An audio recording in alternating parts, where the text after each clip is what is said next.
جدير مديحي عالم العصر قائد وبدر ظلام الجهل للجهل طارد أرى مركبي نحوك طرف البلاغة الذي شأوه في درك وصفك جائد قدي مركبا حتما فيوضات ربنا إذا جف عقلي أو إن الفكر. Et ce mépris-là que Iblis a envers Sayyidina Adam alayhi salam, il l'a eu toujours aussi envers sa descendance.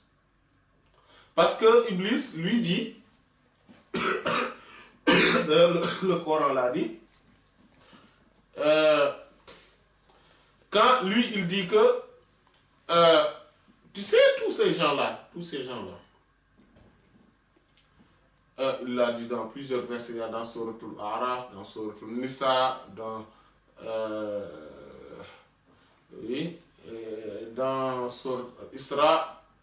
Suratul Isra, la ahtanikanna dhurriyatahu illa qalila.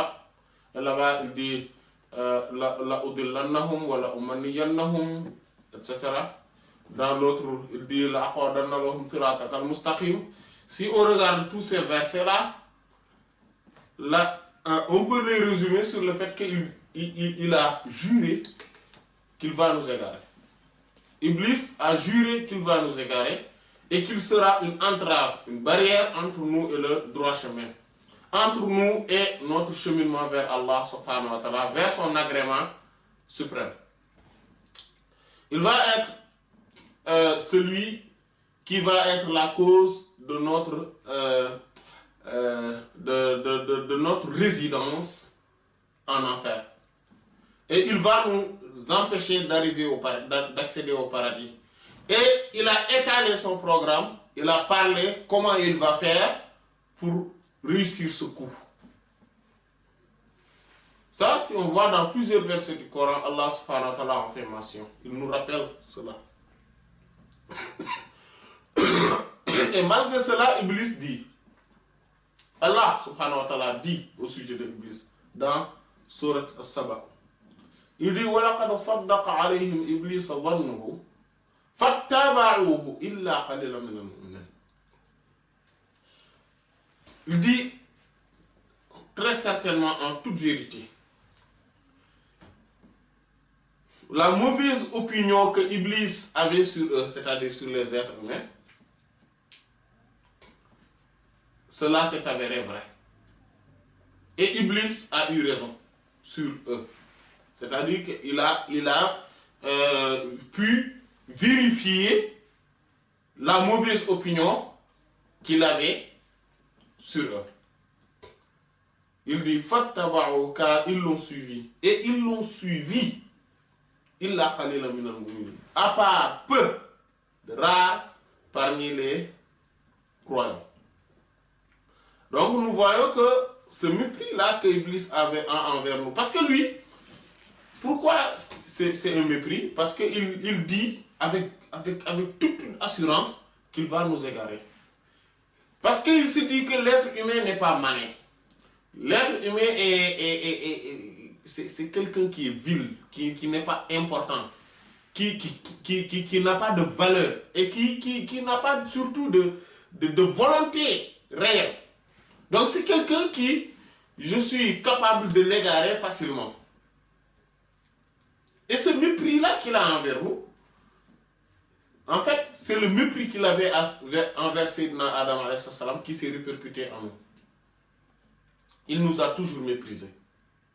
Et ce mépris-là, Allah subhanahu wa ta'ala a dit que, malheureusement, voyez-vous, c'est lui-même, cette mauvaise opinion, ce mépris qu'il a, il est en train de le vérifier. C'est-à-dire de l'authentifier, de le certifier, de le confirmer.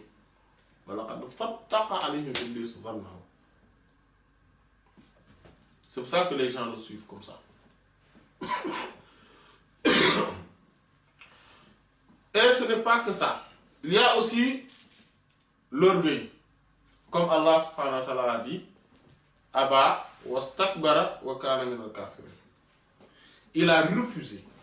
Donc quand on a quand Allah subhanahu wa ta'ala a demandé aux anges de se prosterner devant Sayyidina Adam alayhi salatu salam, tout le monde s'est exécuté à part Iblis. Iblis dit, qu'est-ce que Iblis a fait? Allah dit, ah bah, il a refusé, catégoriquement. Wastakbara, et il a montré davantage d'orgueil. Il a montré, c'est pour ça, wastakbara. Il a montré, mais vraiment la sommité de l'orgueil. Wakana min al-kafirin, il fait partie des mécréants. Et c'est ça qui est aussi un autre aspect de ce qui est arrivé à Iblis. C'est pour cela que quelqu'un qui regroupe ses caractères, c'est-à-dire qu'il a le mépris des gens. C'est-à-dire, le mépris, cela provient de ce qu'on appelle le complexe. Soit de supériorité ou d'infériorité, cela entraîne à un mépris. Parce qu'ils sont liés. Le complexe de supériorité est lié au complexe d'infériorité. Parce que c'est le complexe qui est là. Quelqu'un qui a un complexe, devant ceux à qui il pense qu'il est supérieur, il a un complexe de supériorité envers eux. Et devant les autres dont il pense qu'il est inférieur, il a un complexe d'infériorité. Et à chaque fois, il est en train de juger les gens, de les jauger, donc de les peser, pour voir qui est supérieur à lui et qui est inférieur à lui, et devant qui il va montrer qu'il est orgueilleux, et devant qui il va montrer donc qu'il est grand, qu'il est important, qu'il va vraiment déballer ce qu'il considère comme étant des valeurs, mais aussi devant qui il va se considérer comme étant inférieur, et donc il va se rabaisser. Devant qui il va se rabaisser? Devant qui il va montrer qu'il n'a aucune valeur. Ça, c'est pour ça qu'il est toujours dans la comparaison. Voyez, Iblis, au lieu de s'exécuter, d'appliquer tout bonnement et simplement ce que Allah subhanahu wa ta'ala lui a demandé, il était là en train de comparer entre lui et Sayyidina Adam alayhi salam, pour voir qui est meilleur entre eux. Alors qu'il n'en sait strictement rien, parce que cela relève du mystère et du secret divin. C'est pour ça qu'il est difficile de dire que tel est meilleur que tel. Parce que celui qui est meilleur, cela relève du mystère et du secret divin. Oui, on sait que Sayyidina Muhammad sallallahu alayhi wa sallam est le meilleur des créatures, etc. Mais sans une preuve tangible de qui est meilleur que qui, c'est-à-dire une parole venant du Coran ou de la parole du prophète sallallahu alayhi wa sallam, on ne peut pas dire que tel est meilleur que tel. On peut dire que tel a plus de mérite sur tel point que tel, oui. Mais le fait d'être meilleur, ça, cela relève du mystère. Cela relève de l'approbation d'Allah subhanahu wa ta'ala. C'est Allah qui décide de qui est meilleur à qui. L'autre chose, c'est que Iblis, il pense que le fait d'être meilleur ou de ne pas être meilleur, c'est-à-dire que le fait d'être vil ou important, le fait d'être noble ou quelqu'un de bas, de vil, cela ne dépend, pour lui, cela ne dépend que de l'apparence et de la couleur. Vous voyez, parfois on voit des gens qui pensent que ils sont blancs, ils sont meilleurs que les noirs. Ou ils sont meilleurs que les arabes. D'autres pensent qu'ils sont arabes, ils sont meilleurs que les noirs et les blancs. D'autres aussi sont des noirs, ils pensent qu'ils sont meilleurs que les autres, que les blancs, que les arabes. En fait, c'est le racisme. Et maintenant, on est dans un monde où le racisme est presque global. C'est-à-dire qu'il n'y a que ceux dont Allah subhanahu wa ta'ala a doté d'un cœur lumineux qui sont indemnes de ce racisme-là. Sinon, tous les autres sont racistes. On est dans un monde où tout le monde regarde la couleur de la peau d'une personne avant même de parler d'autre chose. Et cette couleur de la peau est c'est-à-dire que est dorénavant discriminatoire. Voilà. On voit quelqu'un, tout simplement qu'il est, on pense qu'il est, voilà, il est de telle race, il est de telle ethnie, on l'élève. Et l'autre, on le rabaisse. Ou bien tous les autres, on les rabaisse. Et vice-versa. Ça c'est le caractère des gens qui n'ont pas une intelligence, en tout cas une bonne idéologie spirituelle. Le meilleur d'entre vous, les plus nobles d'entre vous auprès d'Allah sont les plus pieux, comme Allah subhanahu wa ta'ala dit, Inna akramakum indallah atqakum. Oui, en vérité, les plus nobles d'entre vous, auprès d'Allah, sont les plus pieux. Sont ceux qui sont les plus caractérisés par la crainte révérentielle. Rien d'autre. Rien d'autre. Ce n'est pas parce qu'on est fils de tel ou on est originaire de tel qu'on est meilleur que tel. Ça n'existe pas. La primauté, la prééminence, la précédence, la grandeur auprès d'Allah subhanahu wa ta'ala se jauge par le curseur de la piété. Ça, Iblis ne l'avait pas compris. Mais aussi tous ceux qui ont été victimes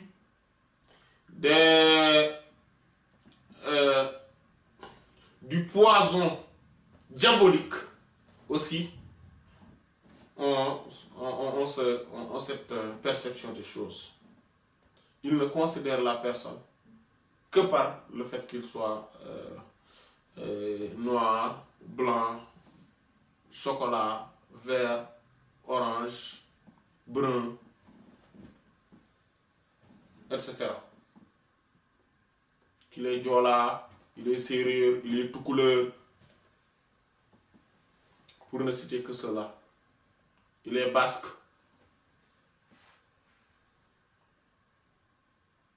Il est Kourechi, etc.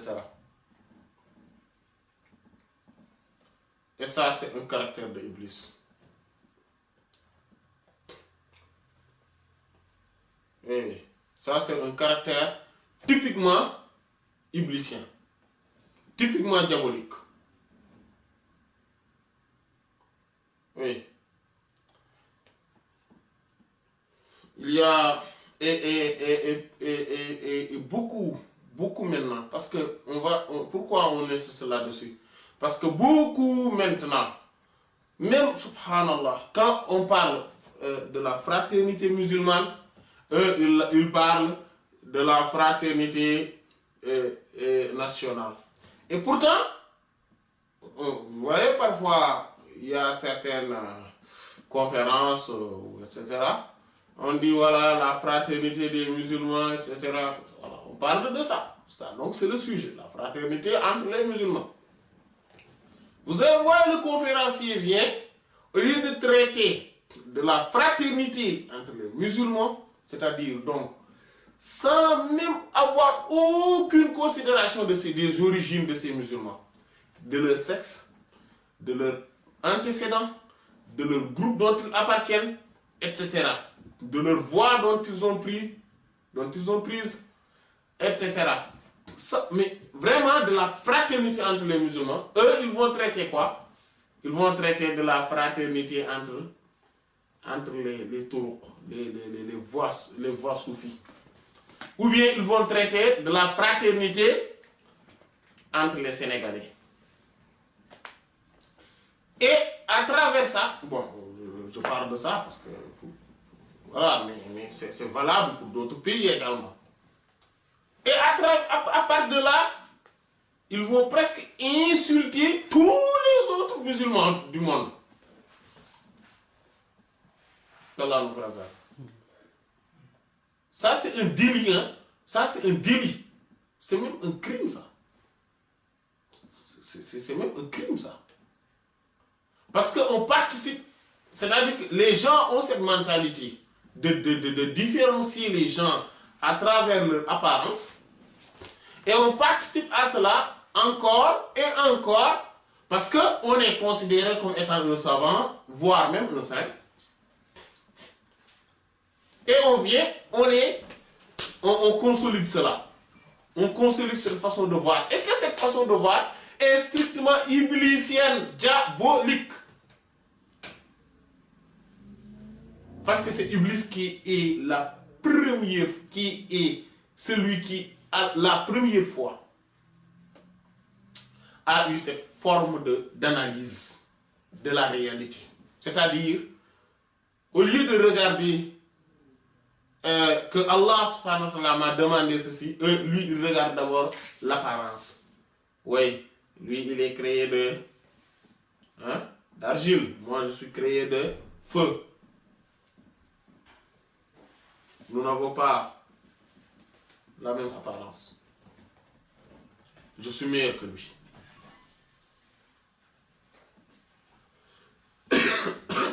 Et ce qui est le plus marrant parfois, c'est que parfois on entend des gens, ils oublient même que le prophète Mohammed, sallallahu alayhi wa sallam, c'est un arabe. Et que les cheikhs dont ils se réclament, en l'occurrence, parmi les Tidjani, Cheikh Ahmed Tidjani, c'est un arabe. Et ils vont insulter l'islam arabe. Ils disent que l'islam arabe, il est violent, il est tel, il est... Subhanallah. Ils vont même oublier ça. Et c'est ça qui est marrant. Et il y a d'autres types d'analyses aussi ridicules que d'autres. Il n'y a pas, en fait, parmi les musulmans, il y a des gens qui ont une mauvaise idéologie de l'islam et il y a des gens qui ont une bonne idéologie de l'islam. Et cela ne dépend pas de la localité dont on est né, ni de la localité dont on a vécu. De partout, on voit des gens qui sont corrects et de partout, on voit des gens qui sont incorrects. Voilà, c'est ça la réalité.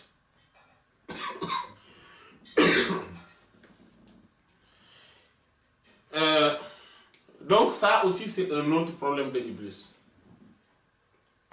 Donc on avait vu la jalousie, on a vu le mépris, on a vu l'orgueil, on a vu le racisme, c'est-à-dire la considération strictement ethnique ou de l'apparence de la personne. Tous ces caractères sont diaboliques. Quelqu'un qui rassemble ça, qui est comme ça, lui-même c'est un shaitan. C'est-à-dire, c'est un disciple de Iblis, même s'il prie et jeûne. C'est un disciple de Iblis parfait. Voyez-vous Iblis, ne pensez pas qu'il n'adorait pas Allah, subhanahu wa ta'ala. Il adorait Allah, subhanahu wa ta'ala, jusqu'à ce jour-là, où maintenant, c'est dévoilé au grand jour, ce caractère-là qui était enfoui en lui. Donc celui qui manifeste ces caractères-là tous les jours, mais il n'est ni plus ni moins qu'un diable.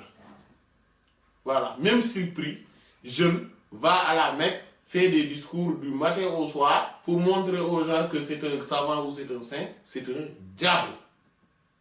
Et ça, il faut faire très attention là-dessus. Et c'est pour cela que si on est indemne de tout ça, on est dépourvu de tous ces mauvais caractères-là, c'est pour ça que c'est important. Après, on est dépourvu aussi de... après, on a le cœur pur et on va aimer tous ceux qui sont des saints d'Allah subhanahu wa ta'ala. On va aimer toutes les créatures pour Allah. فيض الكتم نورا أحاطكم ويسقيك أنوارا وعمت أماجد وأسراره تسري كليث لفرهد على روحك الأصفى وظلت مكائد